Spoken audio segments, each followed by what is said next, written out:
How do you ensure a successful capital campaign? Well, a lot of it has to do with the planning process. And today I want to talk about the 4 I's to foolproof planning for a successful capital campaign. Now, I love family vacations. I love everything about it. I love planning them. I love going. I love knowing that others have had a good time. And most of the time, that's in fact what happened. They were very successful and very enjoyable. There were those few exceptions where it came off a little bit more like a Chevy Chase movie, but there are some things I learned about that process and that I've been able to apply to my work with organizations in their capital campaign. And it's this: a good capital campaign is like a good family vacation. Some of the same things that go into planning those successful vacations and avoiding those not so successful ones are some of the same things that you can apply to planning a capital campaign. Now, those 4 I's in planning are this: involve, inform, inspire, and invite.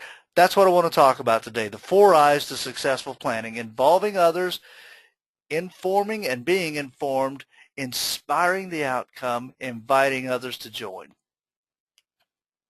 Before we get into the 4 I's, I want to talk about some of the foundational criteria for success. First of all, whatever the project is, whether it's a new facility, retiring debt, building endowment, it's got to be an absolute need and not seen as just a want. There's got to be an urgent and compelling case for support. There has to be committed leadership. That's not just the internal leadership of the organization, but that's a committed and involved and dedicated volunteer leadership group.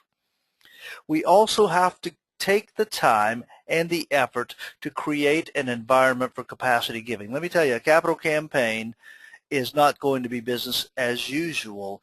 It's going to be asking people to stretch and give over and above while continuing to be faithful to their ongoing giving to the organization. And lastly, we've got to make sure that there's a clear financial path to whatever the maximum outcome is for that particular campaign. Those are the criteria for success.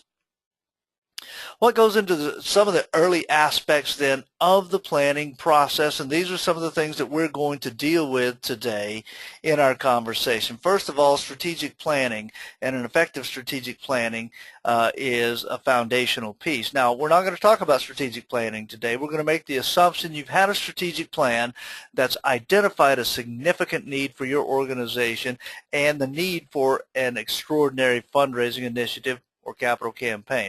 But we are going to talk about the feasibility and planning.